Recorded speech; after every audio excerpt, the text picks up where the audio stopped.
نحمده ونصلي ونسلم على رسوله الكريم اما بعد سیدنا عبداللہ بن حنظلہ رضی اللہ تعالی عنہ سے مروی ہے کہ رسول اللہ صلی اللہ علیہ وسلم نے فرمایا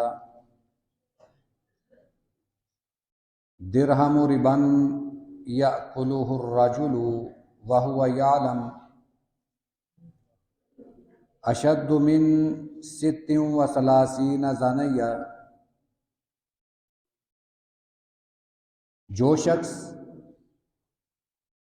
جانتے بوجھتے ہوئے 1 درہم سود کا کھا لے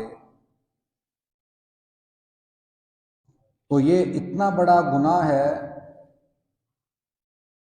کہ 36 مرتبہ زنا کرنا بھی اتنا بڑا گناہ نہیں۔ یہ مسند احمد کی حدیث مبارکہ ہے۔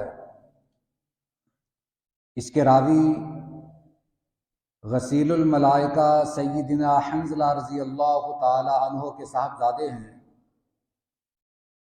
حضرت حنظلہ وہ خوش نصیب ہیں جنہیں غزوہ احد میں شہادت نصیب ہوئی اور فرشتوں نے غسل دیا۔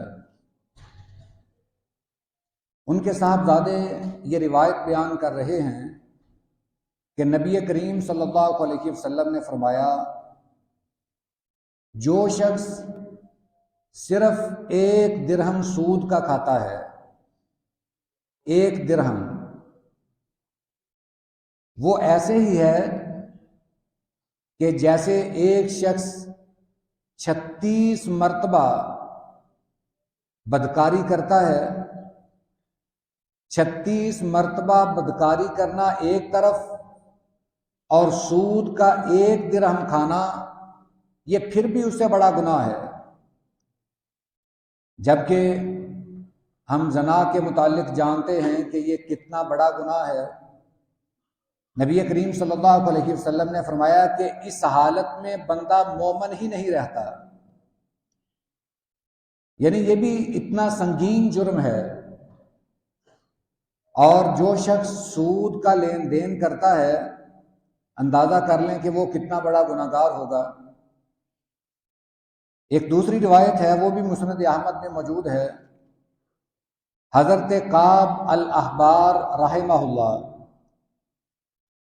یہ نبی کریم صلی اللہ علیہ وسلم کے زمانے میں موجود تھے، مگر انہوں نے اسلام حضرت ابوبکر صدیق رضی اللہ تعالی عنہ کے دور حکومت میں کیا۔ یہ تب مسلمان ہوئے۔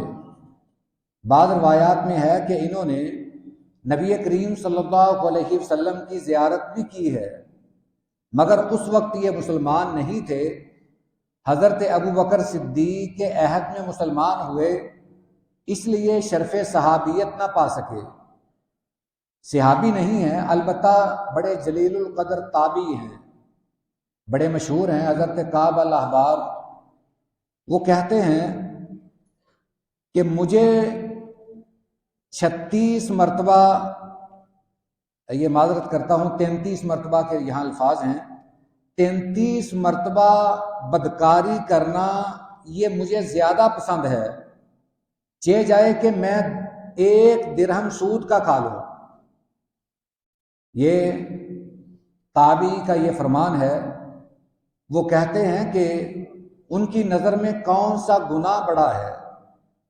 حالانکہ ایسا نہیں ہے کہ وہ بدکاری کے بارے میں کوئی سوچ لیں، ایسا تصور بھی کر لیں، مگر صرف سود کی سنگینی بیان کر رہے ہیں کہ سود اتنی بڑی لعنت ہے، اتنا بڑا گناہ ہے کہ اگر مجھے سود کا 1 درہم کھانا پڑ جائے تو میں اس سے بہتر یہ سمجھوں گا کہ 33 مرتبہ بدکاری کر لوں۔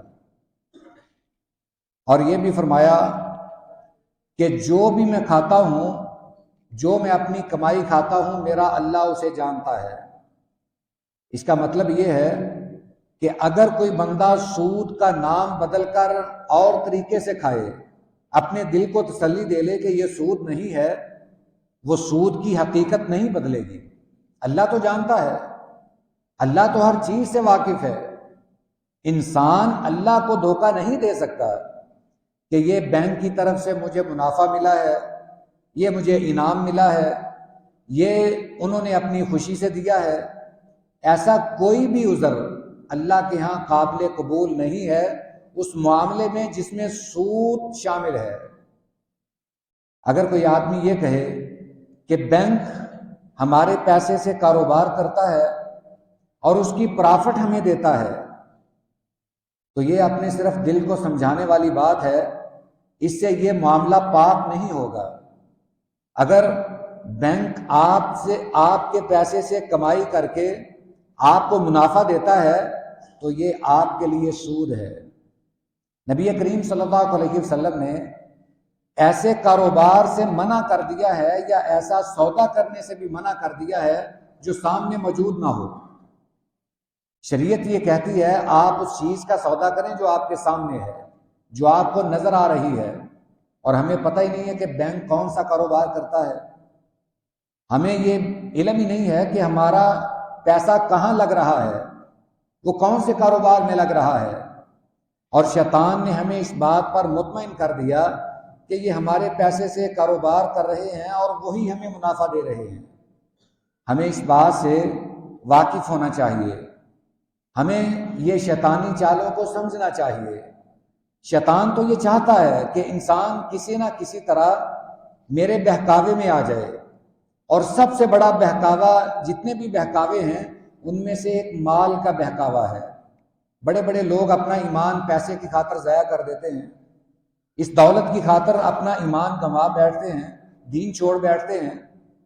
تو شیطان کی یہ ایک چال ہے کہ وہ سود کو مختلف شکلوں میں ہمارے سامنے پیش کر کے اسے جائز قرار دینے کا ہمارے ذہن میں وسوسہ ڈالتا ہے۔